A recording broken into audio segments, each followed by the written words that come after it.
Are you good at remembering names? Did you say no when you heard that question?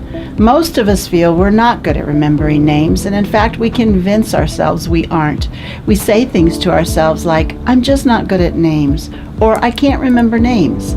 Telling ourselves we're not good at it reinforces the belief, and thus we don't even try. Does it really matter? Well, consider this true story.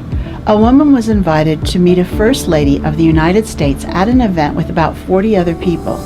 She was introduced to the First Lady and made just a bit of small talk before the First Lady went up on the stage to give her speech.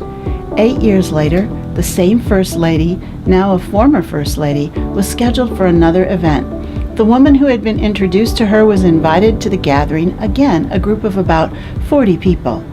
When the First Lady came in and greeted everyone, she reached out to shake hands with the woman who had met her 8 years earlier and addressed her by her name. The woman who had met her before was astonished. She never expected that the First Lady would ever remember her, let alone her name. She was not famous or a large donor, yet her name was remembered. What does this tell us? Well, there are two things. Number one, the First Lady had really good advance people. Obviously, she received good briefings before events. But number two, it mattered to the First Lady to be able to remember names. With the many people she encountered, recalling names and addressing people specifically would definitely not be expected. Yet obviously, that's not what she told herself. She didn't let herself off the hook with an excuse like, I just can't remember names. Instead, it mattered. And she expected herself to do the best she could and address as many people as possible by name. There are many techniques you can use to remember names, yet none of them matter if remembering doesn't matter to you.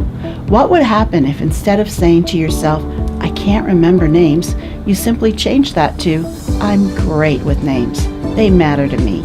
You would most likely find yourself figuring out how to do it. Good morning, I'm Rowena Crosby. And I'm Deborah Renner, and we're your co-hosts for this show. Thank you for joining us for the next 17 minutes for your IT show. No, we're not talking information technology. We're talking Your Invisible Toolbox, the show that examines the tools essential for working effectively with others.